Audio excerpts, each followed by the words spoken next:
Bonjour, je m'appelle Rokhaya Diallo, j'ai 39 ans, je suis journaliste, réalisatrice et j'écris aussi des livres. Dans ce qu'on met dans femme, il y a beaucoup de construction sociale. Aujourd'hui, pour moi, les femmes, ce sont des êtres qui se libèrent justement du carcan de la féminité. Déjà, on accepte plus de fluidité dans l'identité féminine, on accepte les gens, par exemple, qui sont non-binaires, des personnes qui sont trans aussi. On s'est libéré aussi économiquement d'une certaine manière. Il y a des choses qui nous emprisonnent à nouveau, notamment les réseaux sociaux. On n'a jamais été aussi consciente de notre apparence physique.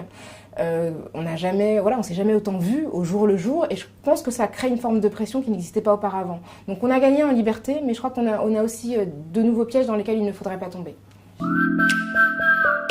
Je ne suis pas seulement féministe, je suis antiraciste, je suis aussi sensible à la lutte contre l'homophobie, contre la transphobie, contre d'autres formes d'oppression. Et je pense qu'en fait, on ne peut pas se contenter de lutter uniquement contre une seule oppression.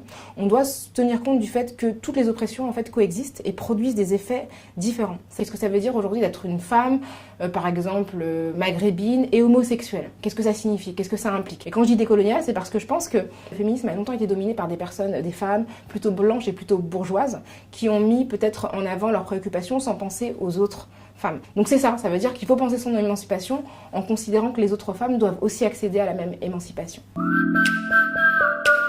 Je pense que les solutions, c'est de travailler tout ensemble, c'est-à-dire qu'on ne parle pas à la place des autres. Quand on considère qu'on va avoir une avancée sur une question, il faut qu'on soit sûr que ça ne fasse pas reculer d'autres personnes. Et ça veut dire qu'il faut consulter les autres, ça veut dire qu'il faut leur parler, et ça veut dire qu'il faut les laisser parler quand ils ou elles ont besoin de parler.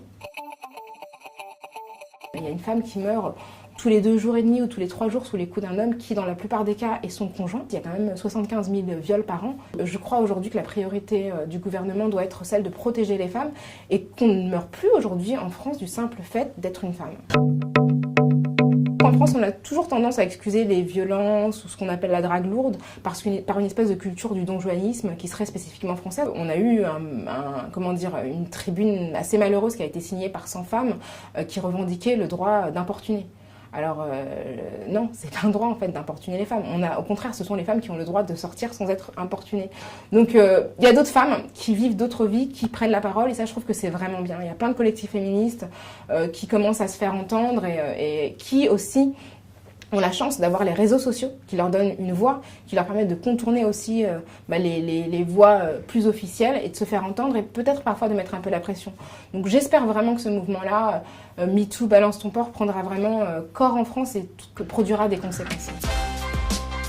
Je pense que l'engagement, en fait, c'est pas forcément quelque chose de grandiloquent. Parce que c'est vrai, quand on pense à engagement, on pense toujours aux gens qui sont sur les barricades, qui crient dans des porte-voix, etc.